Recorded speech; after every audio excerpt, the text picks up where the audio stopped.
स्वागत है आप सभी का। आज हम आरंभ करेंगे कक्षा 4 हिंदी व्याकरण का पाठ 18 जिसका नाम है अनुच्छेद लेखन। अनुच्छेद को अंग्रेजी भाषा में कहते हैं पैराग्राफ और लेखन मतलब राइटिंग। किसी भाव अथवा विचार पर लिखा गया लेख अनुच्छेद कहलाता है। इसके द्वारा छात्रों की रचनात्मक क्षमता में वृद्धि होती है। अनुच्छेद लेखन भी एक कला है। तो आपको क्या होता है, यहाँ पर आपको एक विषय दिया जाता है और आपको उस पर अपने भाव या फिर विचार प्रकट करने होते हैं। तो इससे क्या फायदा होता है हमें, इससे हमारी जो रचनात्मक क्षमता होती है उसमें विकास होता है, उसकी वृद्धि होती है। अनुच्छेद लिखते समय ध्यान देने योग्य बातें, हमें क्या क्या ध्यान रखना चाहिए जब हम एक अनुच्छेद लिखते हैं। दिए गए विषय पर ही विचार करना चाहिए कि अगर आपको सपोज कीजिए आपको यातायात के ऊपर दिया गया है विषय, तो ऐसा नहीं है कि आप यातायात छोड़कर शहर के बारे में लिखना शुरू कर दें। तो आपको विषय पर ही विचार करना चाहिए। अनुच्छेद के सभी वाक्य एक दूसरे से संबंधित होने चाहिए। इसके वाक्य छोटे छोटे होने चाहिए।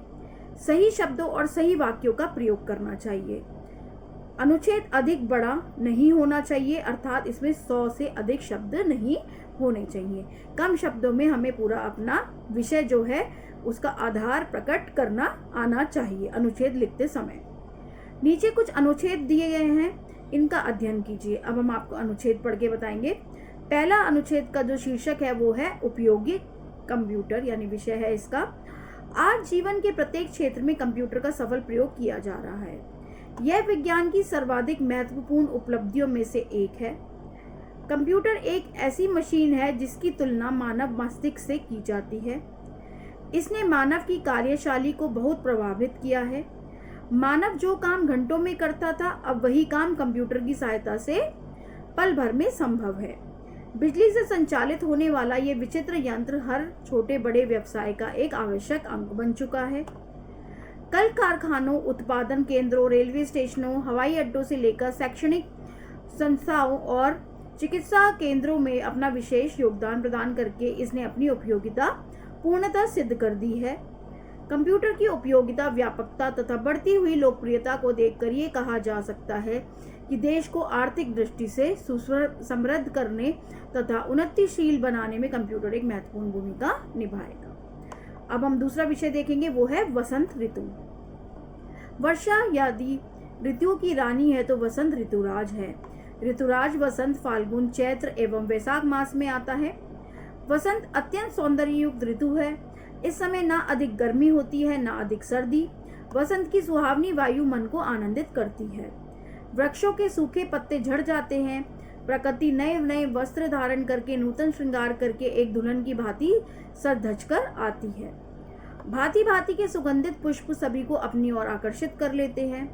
इन पुष्पों पर भौरे गूंजने लगते हैं। सरसों के खेतों को देखकर ऐसा प्रतीत होता है मानो प्रकृति ने पीली चादर ओढ़ रखी है।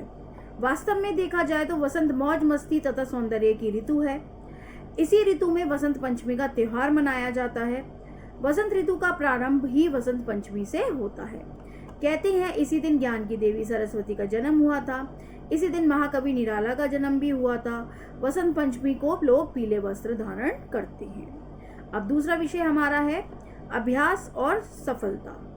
अभ्यास मनुष्य की योग्यता और क्षमताओं को विकसित करता है। किसी विषय या कला में प्रवीणता प्राप्त करने के लिए अभ्यास का महत्व असंदिग्ध है। प्राय देखा गया है कि हम किसी विषय को समझ तो जाते हैं किंतु शीघ्र ही उसे भूलने लगते हैं। यदि हम बार बार अभ्यास करें तो विषय को भूलने का तो प्रश्न ही नहीं उठता, बल्कि विषय से संबंधित कुछ नई बातें भी हमें सूझने लगती हैं। गोपदेव की कहानी प्रसिद्ध है। गुरु के आश्रम से वह निराश होकर जा रहा था कि विद्या उसके भाग्य में नहीं है। मार्ग में उसने एक कुएं के चारों ओर लगे पत्थरों पर रस्सियों के निशान देखे।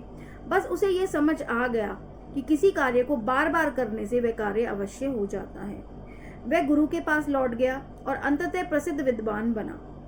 अभ्यास के द्वारा असंभव जान पड़ने वाले कार्य भी संभव हो जाते हैं। अभ्यास छोड़ देने के पश्चात जो काम आता भी है उसे भी मनुष्य भूल जाता है।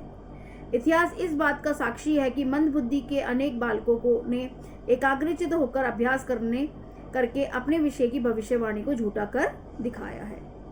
बच्चा जब पढ़ना लिखना आरंभ करता है तो वह कार्य बहुत कठिन लगता है, लेकिन विद्यालय में बार बार अभ्यास करने से वह तीव्र गति से पढ़ने तथा सुंदर ढंग से लिखने लगता है। विभिन्न व्यवसायों में अभ्यास ही निपुणता लाता है, अतः यह कथन सर्वदा उपयुक्त है, करत करत अभ्यास के जड़मति होत सजा। तो अब हमने यहाँ पे आपको उदाहरण बताए हैं कि हम कैसे एक पैराग्राफ राइटिंग यहाँ पर कर सकते हैं। तो आप देख सकते हैं कि हमने आपको यहाँ पर 3 अनुच्छेद बताए हैं किस तरीके से लिख सकते हैं। तो हमने इस अभ्यास में क्या सीखा? किसी एक विषय पर संक्षेप में अपने विचार लिखना अनुच्छेद लेखन कहलाता है। अनुच्छेद में अनावश्यक विस्तार नहीं होना चाहिए, जो हमारा विषय है उससे संबंधित ही हमें अनुच्छेद लिखना चाहिए। अब अभ्यास की ओर बढ़ेंगे, आओ करके देखें। यहाँ आप देख सकते हैं, यहाँ पर आपको 4 विषय दिए गए हैं अनुच्छेद लिखने के लिए। यहाँ पर हम 2 विषय आपके साथ बात करेंगे 2 विषय पर, और बाकी के 2 विषय आपको लिखने हैं अपने शब्दों में। तो हम पढ़ेंगे पहले। तो हम यहाँ पर देखिए, पहला जो विषय है वो बहुत ही सरल है, वो है मेरा प्रिय मित्र। तो आप यहाँ पर कोई भी अपने मित्र के बारे में जो आप उसको पसंद करते हैं, उसकी क्या खासियत है, उसकी क्या बात आपको अच्छी लगती है, और तो वो सब चीज़ें आप मेरा प्रिय मित्र में लिख सकते हैं कि वो आपका प्रिय मित्र क्यों है। दूसरा देखेंगे सफलता के सूत्र। तो ये मैं आपको पढ़ के सुनाऊंगी। सफलता के सूत्र। सफलता जीवन का मूल है। हम सभी जीवन में आगे बढ़ना चाहते हैं। जीवन में विकास करना ही सफलता है। सफलता प्राप्त करने के अनेक सूत्र हैं। आप जिस भी स्तर पर हैं उस स्तर के अनुसार आप सफलता का सूत्र गढ़ सकते हैं। हमें शारीरिक और मानसिक रूप से खुद को मजबूत बनाना होगा। जीवन में आने वाली विपत्तियों के लिए तैयार रहना होगा। सफलता प्राप्त करना हमारे लिए बहुत महत्वपूर्ण है। सफलता हमारे जीवन को नई दिशा देती है। सफलता हमें स्वतंत्र बनाती है। हम सभी के जीवन में एक लक्ष्य होना बहुत ही आवश्यक है। बिना लक्ष्य के जीवन का कोई मूल्य नहीं है।